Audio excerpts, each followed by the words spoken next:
it's incredibly easy to save in Bitcoin. That once you have a conviction, it's not hard. I slept better at night.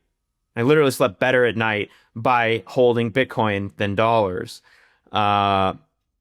What made me not sleep better at night is not doing something about onboarding the millions of merchants that are still currently completely clueless about how money works and the brokenness of our current financial situation. And the importance of, if you want to have an enduring, durable company, the importance of understanding hard money and saving some in that form of money. Bitcoin is a currency on the internet. If you don't trust any other currency, this is where you go. It's going to outperform everything. Bitcoin could eventually be worthless. Every day is a good day to buy Bitcoin.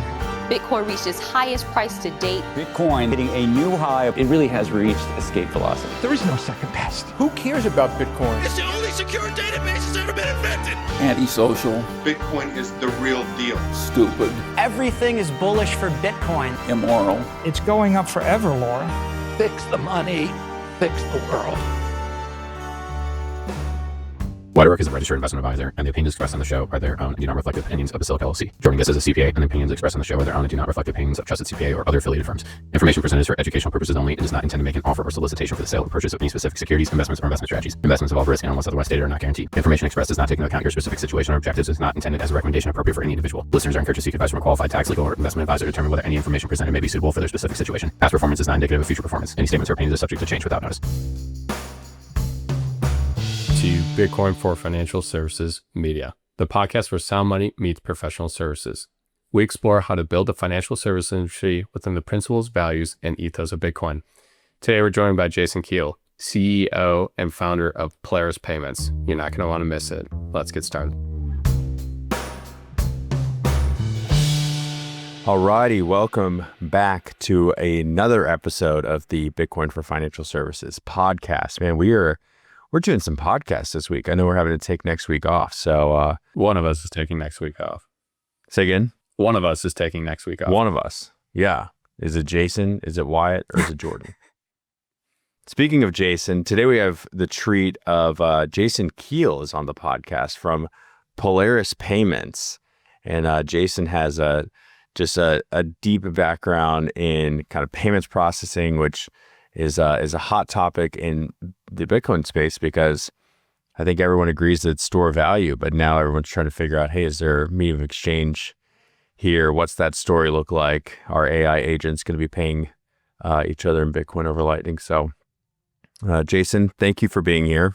You're a good friend. We've known each other for about a year now, and welcome to the podcast, man. Excited to be here. Excited to dive in with you guys. Yeah. Well, I know you guys had a little bit more time to kind of catch up and game plan maybe some things we might talk about. Where do you want to take the conversation first? Yeah, I do kind of want to just start, high level here. So I think it's been pretty well popularized, this idea of currency maturation cycle of store of value, medium of exchange, unit of account. Jason, you're obviously really in depth in this field. Why don't you kind of give us an overview of where you think Bitcoin is at today, how it's matured to date, and then just kind of your thoughts on where we're moving in the near future. Yeah. I obviously despite being in a bear market, the store of value use case is pretty proven. And we've got, nation states and publicly traded companies and everybody's buying Bitcoin. But the medium of exchange era is we're early to that. And so that is part of my efforts. I spent the last 16 years in payments and helping small, medium-sized businesses. I found it really frustrating when I started in the business because so many of them are overpaying, they have bad tech, they have bad customer service, the list goes on. And I spent all of these years doing as much work as I could, helping them improve that. And I'm very proud. We've saved millions of dollars for small and medium-sized businesses, and we've helped them in so many ways. But part of why I got into Bitcoin is I just got so tired of shrugging my shoulders and saying that's just the way it is. And when they would call me on a Monday and say, why didn't I get my money? And I say, it's a banking holiday. I know you need to pay your employees, but you're not going to get paid today. It's just the way it is. The banks are closed. I know you're paying excessive fees, but it's just the way it is that the card brands charge all of these fees. I know that you got rug pulled by this customer and they issued a chargeback and the card brand sided on the customer and you're not ever going to get your money and you already paid your vendors and your employees, but that's just the way it is. And the crazy thing about Bitcoin is it flips all of that upside down. It literally solves like almost every pain point. But we're very early, not a lot of merchants yet accept Bitcoin, and that's obviously changing each and every day. So yeah, that's what I'm excited about. That's awesome. I appreciate the background there. And you're just curious in your opinion on this, because I've just been, an observer on X, but when Block rolled out, their point of sale, merchants being able to natively accept Bitcoin, to you being more in the payment space, like how big of a deal was that? I mean, it's massive because the friction right now, I've talked to so many business owners who want to accept Bitcoin and it's just too hard. The tools just aren't there. If you're a solopreneur, it's much easier. But if you've got staff you have to train, you've got turnover with staff, you've got inventory and integration issues, and there's the menu isn't there. It's not pre-populated under point of sale, and the reporting isn't there, and everything is fragmented. You have to pull out a separate iPhone in order to accept Bitcoin. It's just too much friction. It's just not possible. Even for hardcore Bitcoiners, it's just not. So the cool thing is that we now have a friction-free way to accept Bitcoin in a retail environment. Now, online, there's a lot of great tools, but retail, basically, there's just nothing existed before Square, and now it's really easy, which is really cool. Yeah. And maybe talk about, you mentioned that we're early on this side of things. I know you kind of went down a journey in 2025 of potentially trying to bring on more Bitcoin, payments, and just running into headwinds. I think maybe just give us like the no holds barred, just like state of play of where we stand today with the Bitcoin payments versus the store value. And we're not even close to the unit of account at this point. I'm just curious. You have a very unique experience from last year. Yeah, I've run this fiat payments company. We do credit card and ACH payments for the last 16 years. And then I had this aha moment. I sort of had this vision of my grandkids. It was like this hyperinflation world. My grandkids were like, Grandpa, why didn't you do something? Like, you knew about Bitcoin. Why didn't you do something? And so I was like, well, I'm not a developer. I'm not techie. I don't know how to, a lot of this Bitcoin stuff's over my head. And so I had to work with what I got, which is I know a lot about payments. And I know a lot about merchants and how to help them. And so I just decided I was going to single-handedly, pull us into this medium of exchange era, all of Bitcoin all around the world. I was just going to do it. And so I built this website, bitcoinpaymentsadvisor.com, and we helped a lot of merchants, but it's there's a lot of education to happen still. And so many merchants just didn't it just takes some time. It takes a lot of time to understand the fundamentals. And the thing about a business owner, if you're a wealth advisor, it's one thing to say, hey, here's the chart over the last 15 years of Bitcoin. If you look at a log chart, it's basically always up and to the right if you zoom out, right? But for a business owner, you're just like in the weeds. You're in the trenches. You're just trying to like run your business and keep your employees happy and serve your customers. And so efficiency and it just working is super important. And a lot of them just don't have the time or bandwidth to really read books and listen to podcasts and really get into the depths of what is Bitcoin and how does it work. I've been excited to see some of these kind of as a transition from just accepting Bitcoin platforms to automated treasury management platforms for businesses. And that's been really cool to see because I think that it it ties in the store value and the medium of exchange together. So Castle, for example, you can keep accepting your fiat regular, whatever preferred method the customer wants to pay with, right? And then a portion of that transaction automatically gets converted into Bitcoin. Flash is another one. We're working on an integration with them where you can send an invoice out. The customer can pay in Lightning or in credit cards or ACH. And then regardless of how the customer pays, it doesn't matter. A portion of every transaction is going into Bitcoin. So that's a really fun tool, and I think kind of like repositioning instead of just accept Bitcoin. As powerful as that is, we kind of have to meet the market with where we're at right now. And so I'm still pumped about onboarding tens of thousands of merchants, but so far I think Jack Dorsey's got me beat right now. All good. That's a heavy hitter to have to go up against. Yeah. I remember when we were in Tampa together, you just told some stories. I think it'd be helpful for our audience who they work with big, business owners day in and day out, or at least a lot of them do. Maybe tell us some of the stories that I think from our seat, at least in the CPA world, I don't necessarily hear the story of a chargeback or something that happened. Or even, it's so easy for me to just look at the P&L and actually a lot of the times the top line revenue that we see is after credit card processing fees, right? So we're not even fully aware because we could make the journal entry to kind of gross up the figures, but it's kind of like that example of, you don't know how much taxes you pay because you never checked your pay stub. I think that's how a lot of business owners are. They're like, how much am I paying in credit card processing fees? I don't really know. And they like, Visa and MasterCard and Amex, they want to keep it that way. So maybe go down that path and pull back the veil for everyone to really understand how big of a problem it is with credit card processing fees, chargebacks, and this hidden cost that can be crippling a business. Yeah, no, for sure. I mean, the last year, their survey came out.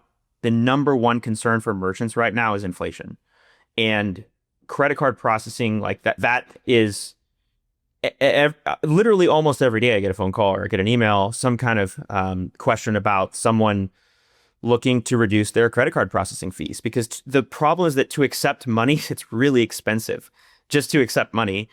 We live in this digital money world. And, paper is out. Like that, if you look at a chart, adoption of credit card usage, it's just up and to the right. And COVID accelerated that. And it's a very digital payments world. And so if you have 3% margins, you have 0% margins. Like you have no margin. And so it's very expensive. For a CPA, let's say we fund the merchant $10,000 today.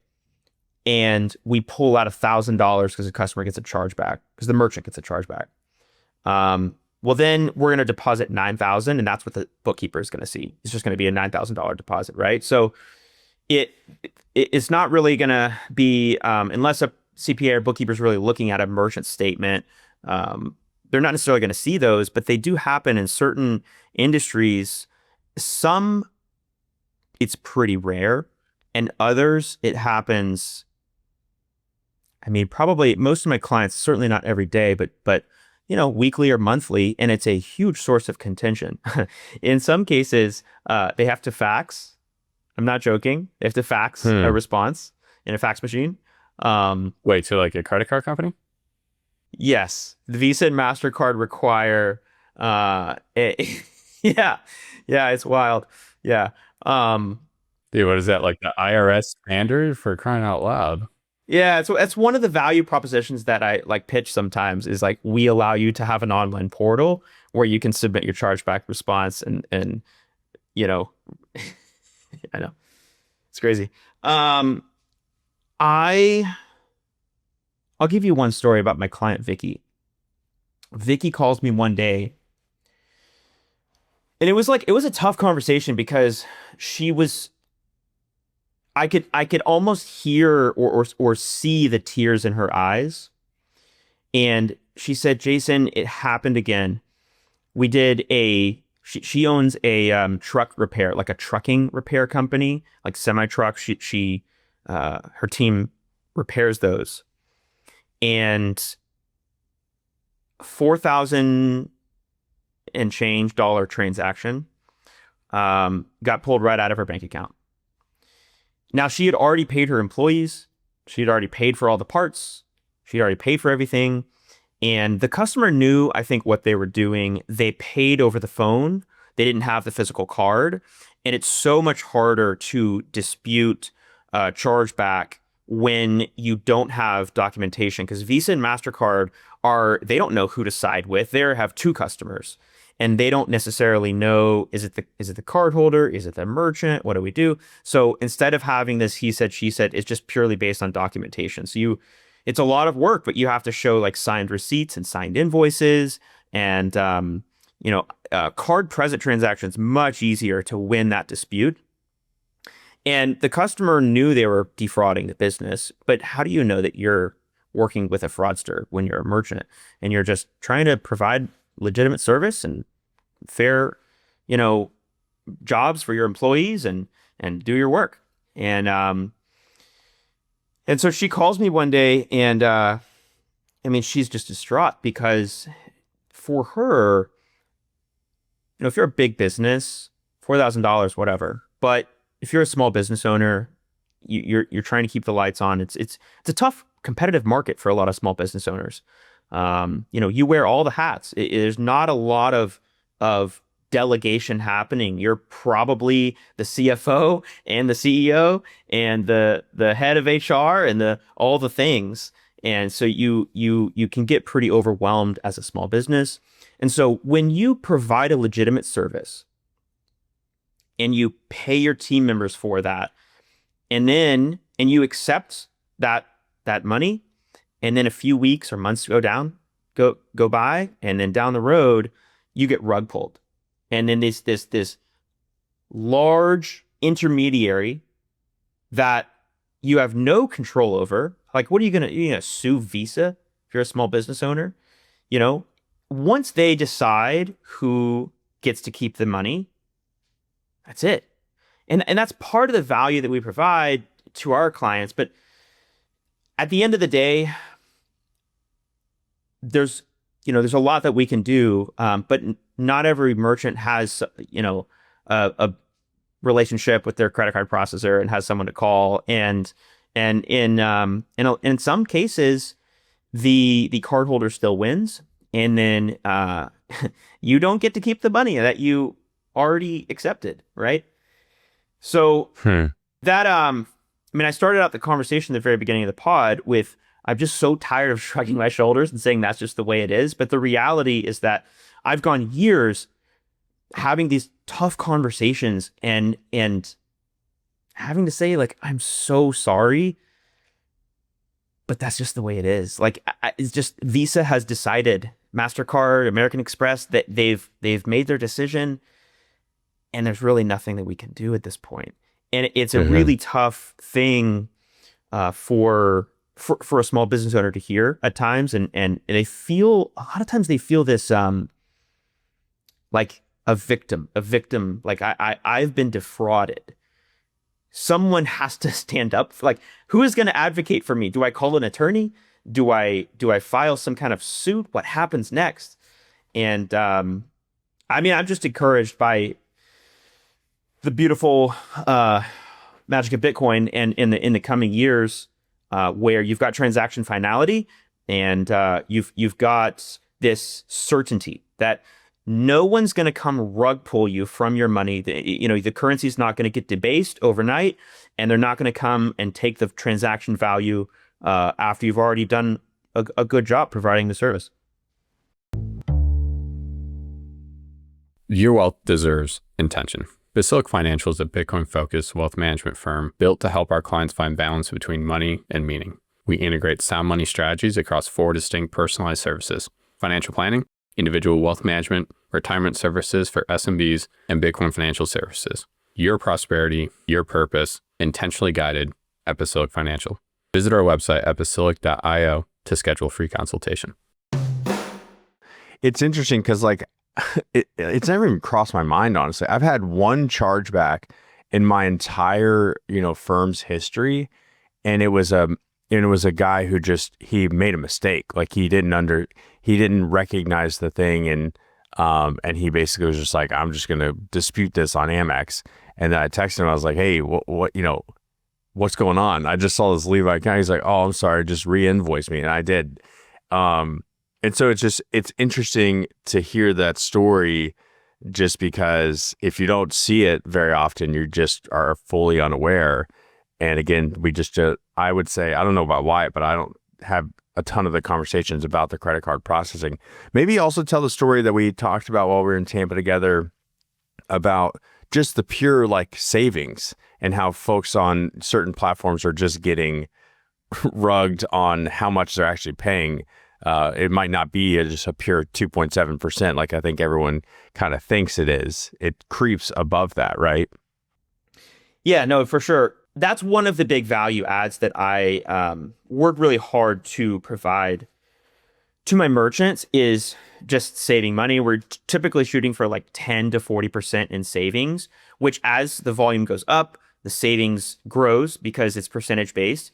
And for low average ticket merchants, we focus more on the per transaction fee because you really get hit with a few different fees. You have a per transaction fee of maybe 10 cents or 30 cents. You have a percentage fee of maybe 2, 3, 4%. And then in some cases, there's other monthly fees and different things.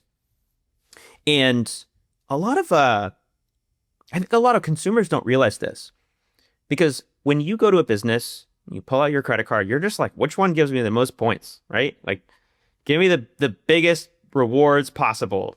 I want all the points, right? But for a business, there's a huge range. There's over 100 different types of credit cards in circulation. It's called Interchange. That's the wholesale rate. And some of those cards are like regulated debit cards and maybe like 1% or less. But a lot of those cards are 2 and change or 3 and change percent. American Express charges more. And all of these fees get passed down to the merchant ultimately. It's the merchant that pays. Now, we've seen in this kind of growth in we call it dual pricing or surcharge, where they're passing the fees on to the consumer. Hey, if you want to pay in credit card, that's fine, but you're the one who's going to pay the fees, not me, right? But the corporate reward cards, international cards, a lot of these reward cards are increasingly expensive to accept.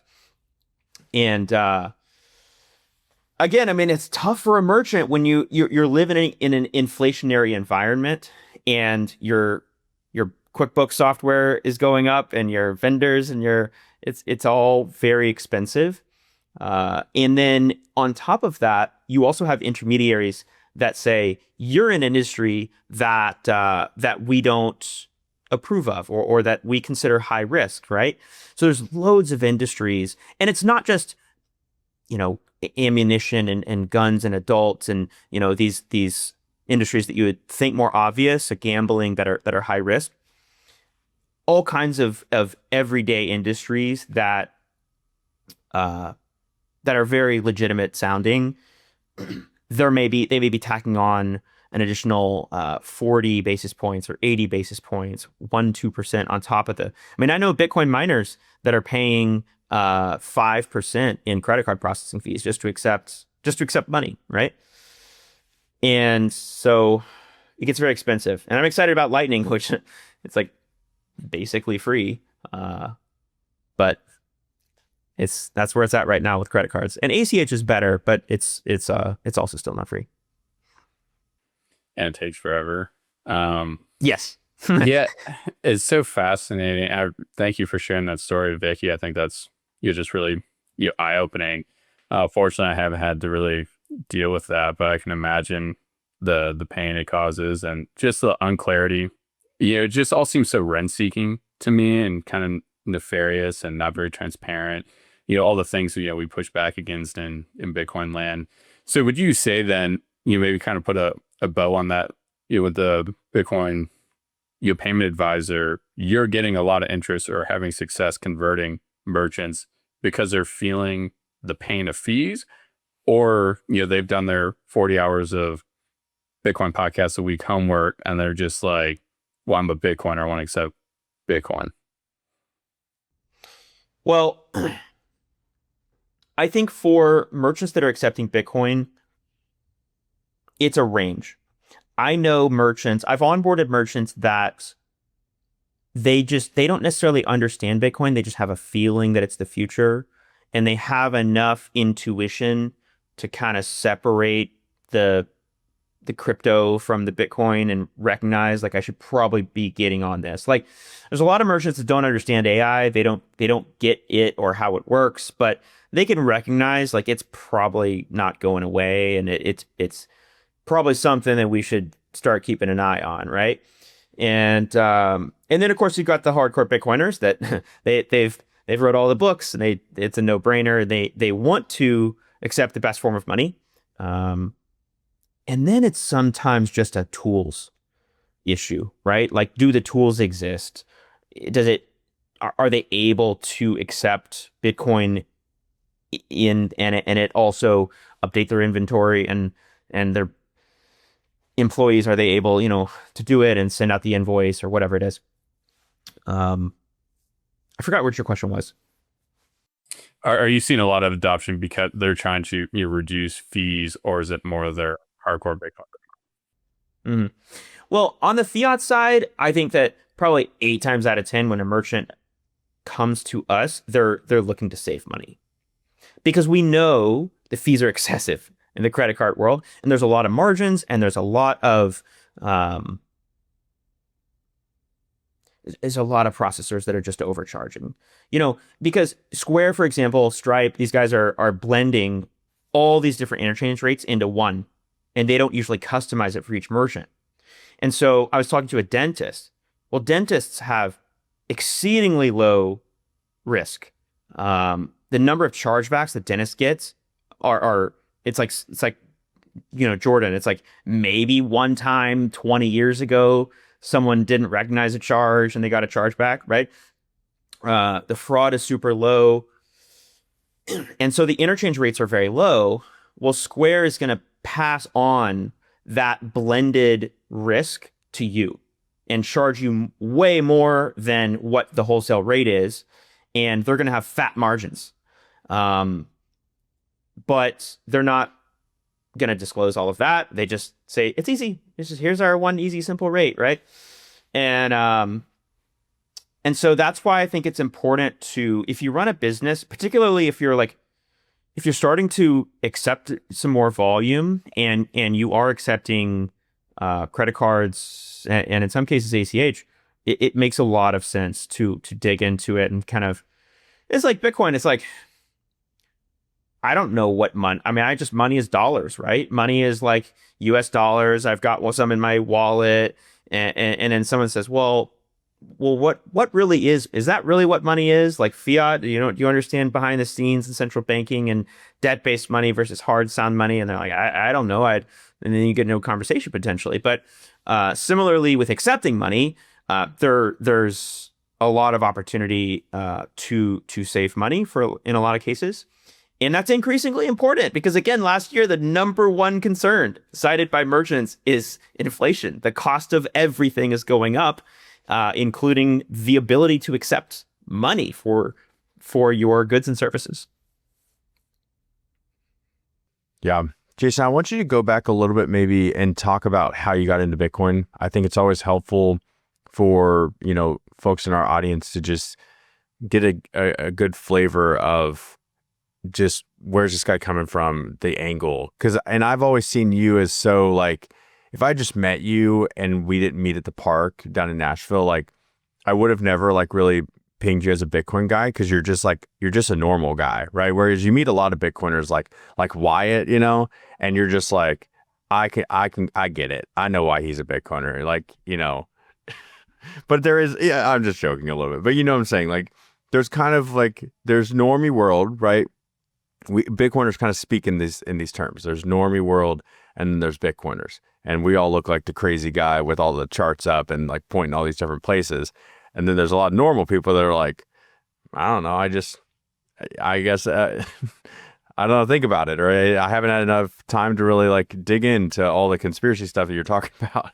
So maybe give everyone a background of like, where are you approaching all of this stuff from? How did you get into Bitcoin? Who orange pilled you? All those things. Yeah. I mean, it's been a long, winding journey, but I had this like, I had this moment when 2017, I bought Bitcoin and Ethereum, and I was like, I don't understand it, but I feel like it probably is going to go up. And then we had the bear market, and I forgot about it. And then we spent 7 months during COVID, away from our house. And then at some point we were like, maybe we should go get our stuff and get our cars and move out of our house. And so the very first thing that I wanted to do going back was during the bull run, is dig through all my drawers and find this USB stick. And I was like, that's really want to see what's on it. And sure enough, I had 6 figures, and I was like, maybe I should figure out what this is, right? At the time, though, I understood Bitcoin as crypto, and I thought that there were lots of different digital assets out there, and I should probably learn about diversification, and I should try and assess which one is going to be the winner. How do we know that one will win over the other? And so I started listening to a bunch of podcasts and trying to understand this stuff. And then I went to a Bitcoin conference and I went to a crypto conference. Night and day. Long-term time horizons, short-term time horizons. Partiers, healthy people. Moral conviction versus get-rich-quick vibes. Like the vibes that people are so different. And I was like, okay, like these people, like Bitcoiners are thinking in like 100+ year time frames. And like genuine, like they're like not, they're not thinking in like day trading terms and get rich quick terms. They're just like thinking such long term, but there was this deep sense of conviction and almost like a morality, almost like an understanding that there is an injustice. And I mean, I've spent years working on homelessness and working on broken parts of society. I mean, it's part of my passion for small business owners is they're kind of getting left behind. Like the vast majority of businesses in existence are small businesses, but the majority of profits are going to the top 1% largest corporations. And it's, these small businesses are like the backbone of our economy. And then you've got all these intermediaries, extractive intermediaries, like taking their fees and everything. And so that's when I realized, okay, I should probably dig into Bitcoin specifically. And when I began to read books and understand monetary policy and the history of money and central banking and Austrian economics, I mean, it took me a while. I'm not that smart of a guy. It took me a while. It was hard, but I was fascinated. Like it got to the point where, I was making the largest financial decisions in my life and selling real estate to buy Bitcoin. And it started out as a ratio, and then it just became put the whole thing in Bitcoin. I bought an espresso machine. I did buy an espresso machine. It was a $400 espresso machine, but other than that, it was 100% Bitcoin. Wow. Short Bitcoin. Huh? Yes, you are right. You're short Bitcoin, it sounds like. Yeah. I mean, you are, and you're sitting in a chair, it looks like. Yeah, I am. I know. One day I'm going to For the sell professionals that don't know that meme, it's you should sell everything, including the chair you're sitting in, to buy Bitcoin. Which, not financial advice, but is a funny meme. If you're a financial professional working with Bitcoin, you know the pain of messy CSVs, broken cost basis, and accounting tools that were never built for this asset. Bitmint fixes that. Bitmint is the Bitcoin native accounting platform built for CPAs, bookkeepers, advisors, miners, and serious Bitcoin investors. You get clean Bitcoin bank statements, reliable cost basis tracking, full reporting, and fiat integration through Plaid. No crypto talk, no workarounds, just proper accounting for the hardest money on earth. Create a free account or book a demo at bitmint.co today. Well, and since we're on the topic of memes, one you brought up there, Jason, that's one of my favorite in Bitcoin is like this idea of like retiring your bloodline. Yeah, which I think is awesome, but it really plays into this, low time preference, frame of mind that Bitcoiners do have. And I love you sharing that anecdotal experience. Yeah, because I've been to one crypto conference actually just recently, a couple months ago, and I was just in town for a Bitcoin conference, and this was going on. So I had a couple of days and figure I stop by, and you just feel yucky, walking in and walking out, and you take a shower. But it's so clear to me, and I would say this is something people that are really actually interested in integrating Bitcoin in their lives and their practices to understand like the culture, and it's distinctly different. Obviously in Denver we have Eat Denver, and I just even hate their marketing. It's just like their marketing, how they like portray themselves is like so much different than what you would see in Bitcoin land. And I think it is something important to actually tune into, even though it may seem like noise a lot of time, but important to understand that. But Jason, when you were going down this rabbit hole, obviously you have a payments company at this point, and you're learning about Bitcoin and clearly making like some big decisions in your life on allocating to Bitcoin and getting Bitcoin exposure. What kind of pressure did you feel to integrate Bitcoin in your business, or did you at all? Because when I went down the Bitcoin rabbit hole, I had a different startup, and we were doing EOR services for restaurants and stuff. I was like, oh, we should try to integrate Bitcoin into payroll and stuff. And I felt obligated to try to do so as a loyal Bitcoiner, but I copped out and was like, I had partners in that, they'll never go for it, yada yada. So when I started Basilic, that was really I wanted to do something specifically in Bitcoin. So did you have some pressures? Did you try to figure out how to like integrate it? Did you think it was just better to keep players, start Bitcoin payment advisors? How were you kind of assessing that landscape? Yeah, I mean, it's really easy to save in Bitcoin and run your business on a Bitcoin standard. Whether you accept Bitcoin or fiat or whatever it is, you just convert it all into Bitcoin and then boom. But so I started doing that. But the real conviction, like I felt conviction around getting out of my comfort zone and helping other businesses. It's incredibly easy to save in Bitcoin. That once you have a conviction, it's not hard. I slept better at night. I literally slept better at night by holding Bitcoin than dollars. What made me not sleep better at night is not doing something about onboarding the millions of merchants that are still currently completely clueless about how money works and the brokenness of our current financial situation, and the importance of, if you want to have an enduring, durable company, the importance of understanding hard money and saving some in that form of money. And ideally, just in part because I think it's super. I mean, people way smarter than me have really, in my opinion, very strong arguments, like Jeff Booth and Jack Dorsey and many others, that Bitcoin has failed if we never get to medium of exchange, right? And so I'm like, well, I can at least play my part in that. I don't know what that fully looks like. And so, I built a website and started a podcast, and I started trying to onboard as many merchants as I possibly could. And now I'm fortunate enough to be able to help a bunch of Bitcoin companies as well, accepting fiat. Many of those already accept Bitcoin.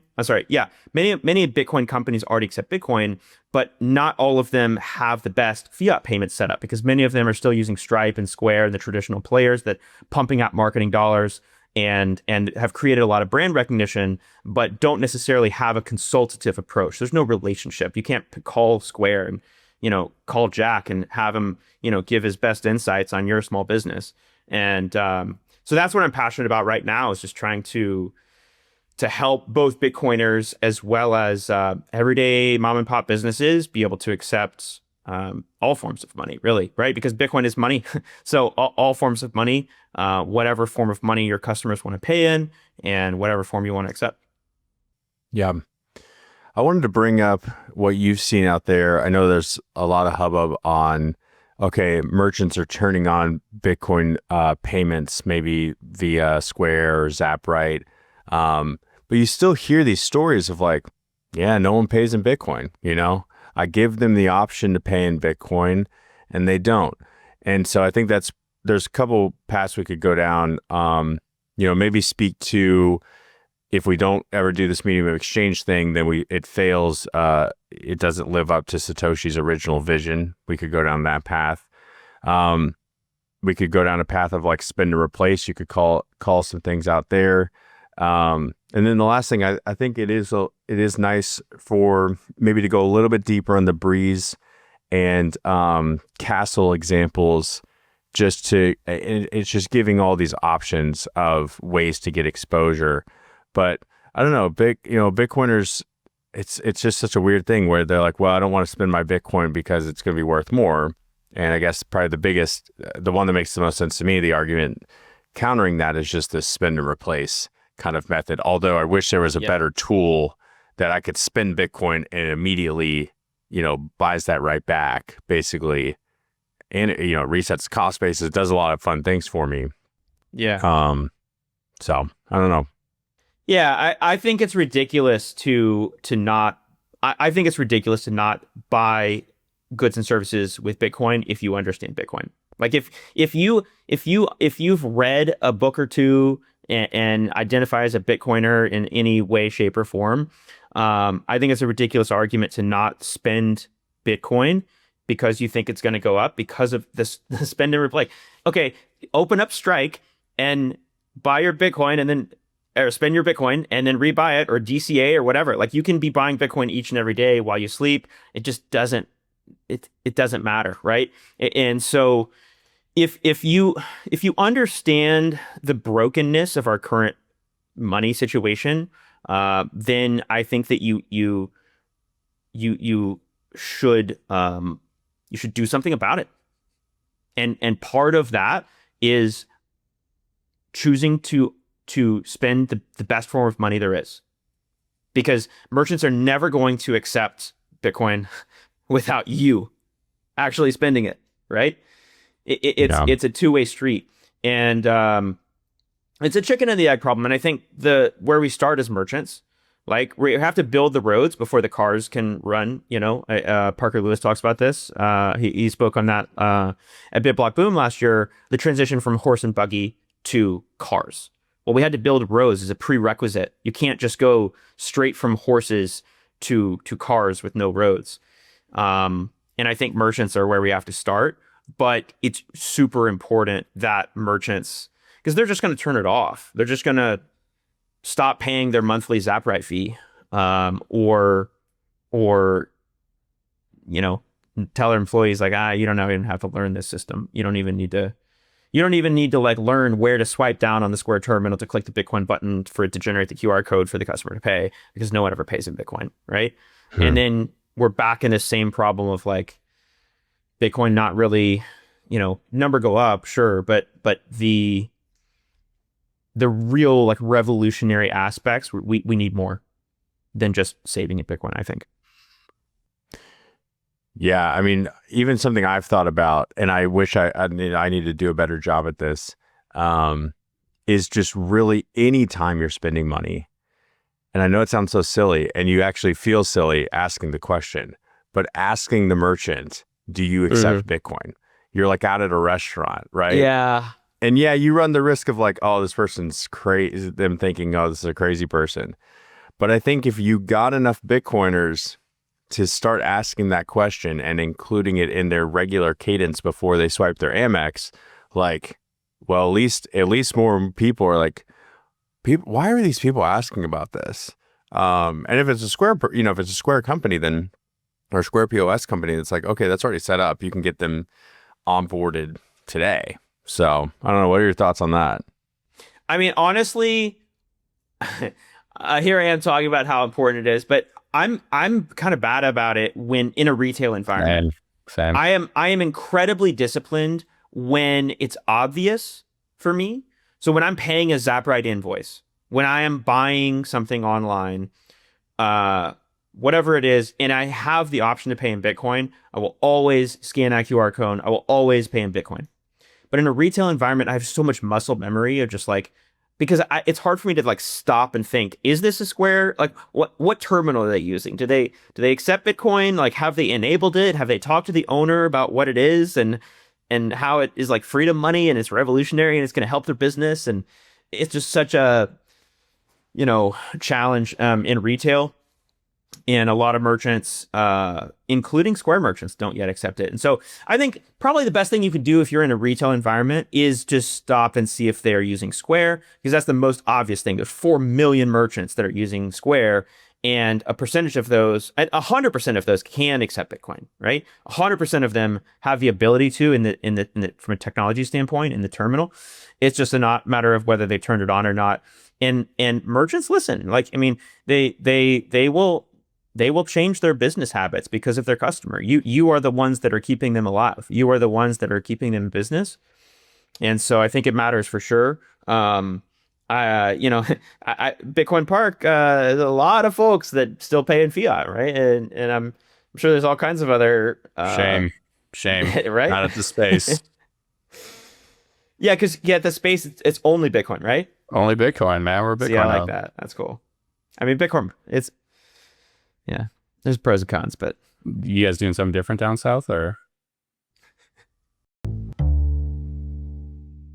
This episode is brought to you by Satoshi Pacioli, a full-service accounting and tax firm built for the Bitcoin economy. If you run a Bitcoin business, mine Bitcoin, or invest in it, you need advisors who actually understand how this industry works. Satoshi Pacioli handles bookkeeping, financial reporting, tax compliance, and strategic planning for Bitcoin-focused companies and individuals. They speak the language of Bitcoiners and help you stay compliant while building for the long term. To learn more or book a consultation, visit satoshipacioli.com. It does bring up the subscription conversation. We could go there for a little bit. Like, that is probably one of the bigger gaps right now in the Bitcoin space for payments, right? Yeah, I think they're working on it with Bolt 12. This is where the builders come in. Like, I'm not a developer, but this is where it is coming, but with Lightning specifically.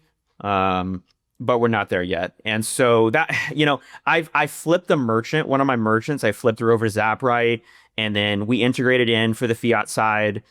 And then we ended up having to bail because of the subscription. I didn't do my due diligence, and that was my fault. But I just had completely spaced on the fact that she does so many recurring transactions. Not all of them, but many of her transactions are recurring.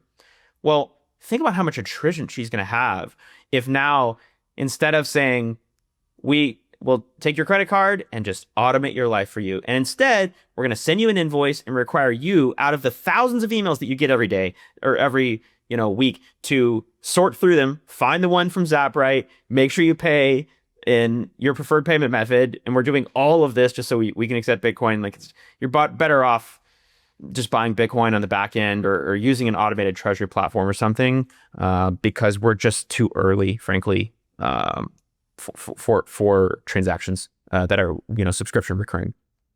Mm-hmm. It's a good point. We've actually talked to Zappright at the space, because I think we're actually one of the larger users on volume, just because we're sending out all these invoices every month, and we've talked to them about subscription features and stuff. But Jason, I haven't actually heard this horse and buggy to car analogy before, and I'm curious, if you're putting on your entrepreneur, your advisor, your investor hat, and you're asking or advising like an entrepreneur, it's like a little bit of this chicken and egg problem, right? Or it's like, well, in order to get merchants to accept Bitcoin, we have to have the tools. So go out and build the tools, and they will come. But in the roads example, those are subsidized by the federal government, so that you can add like this third party that's willing to come in here and like front the cost, where free market capital, Bitcoin land. What's like the risk or reward, or how are you identifying like certain opportunities within the payment tool space at large to identify those total addressable markets and like have confidence, like, will the merchants will come? I think you need something way more than just a tool that accepts Bitcoin. So Zabright is cool because it allows the customer that they were really innovative in allowing the customer to choose their preferred payment method, right? And so a lot of the friction, I've onboarded merchants to Bitcoin payments. It's like, well, you have to use this different tool to send an invoice out. And you have to ask the customer if they want to pay in Bitcoin. And then you create the invoice in this other system and then back and forth. It's just too much friction. It's just not practical for a fast-paced business environment. And so if you can send all of your invoices out without asking, it doesn't matter. Just pay however you want to pay. You want to pay in credit card, great. If you want to pay in ACH or Bitcoin, whatever it is, that's a really helpful tool. And then Flash, who we're working with right now, similar to Castle, is an automated treasury platform, right? And that's really powerful. And you need these kind of innovations for it to be practical for a business, I think. You send an invoice out, they can pay in Lightning, they can pay in Bitcoin, or they can pay in Fiat, and it doesn't matter. We're automatically a portion of that transaction, or maybe 100% of that transaction is going to be going into Bitcoin. That's a powerful tool. And then they've got the calculators and they build out the models, and you can see based on past performance, if you convert 50% or 10%, 1% of your transaction into Bitcoin, what that's going to map out on based on certain, time horizons. This is a really powerful tool. And yeah, I think you need a lot more than something just these ideas of like, just accept Bitcoin. It's just not practical. You need something else. You need some kind of additional technological breakthrough, I think. Yeah. All right. Well, we're getting close to time. Jason, tell people where they can find you. Are you still doing the podcast, the Bitcoin Payments podcast?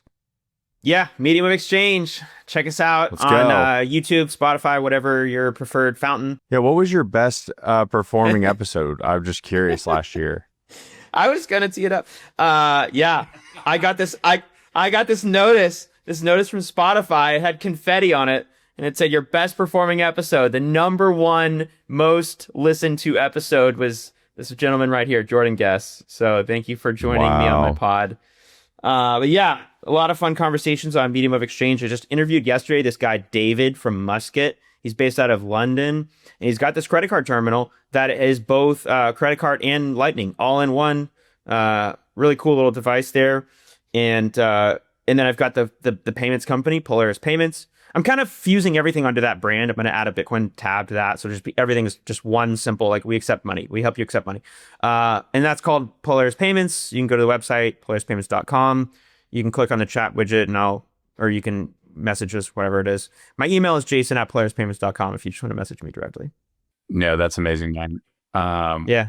I'm sorry. I meant to ask this earlier, but I forgot. But yes, I know this has been a lot of hubbub on Twitter. Just like, I don't know if you've gone deep down this or just have any surface level thoughts, but what do you think about AI agents paying in Bitcoin? Yeah. What's so funny is yesterday on our podcast, that's literally what we ended. Like the whole last 10 minutes was that topic. So here's what we kind of like concluded yesterday is, well, my question to David was, okay, AI agents cannot go through KYC. It doesn't make any sense for them to use fiat dollars. But are they going to choose stable coins or Lightning, right? Like which one would they choose? Because they need programmable money, but do they understand, like what's their time horizon? That's kind of like a fundamental question. And do they believe in, have they studied Austrian economics or Keynesian economics? There's different models in your economic thought. And do you understand debt-based money versus hard sound money? I think the time horizon is an interesting question. We should ask an AI, what's your time horizon?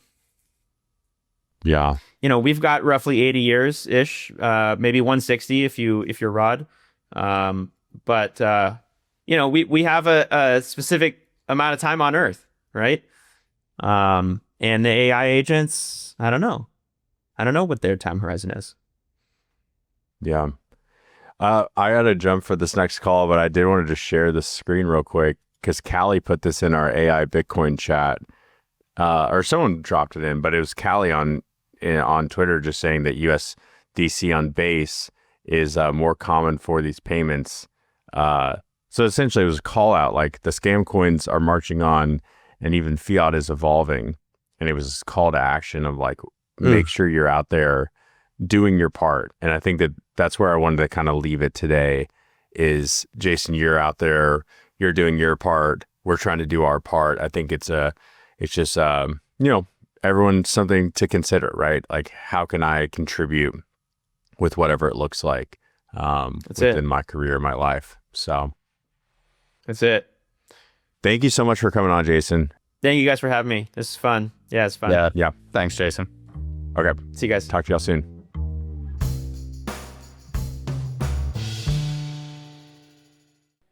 We appreciate you joining us.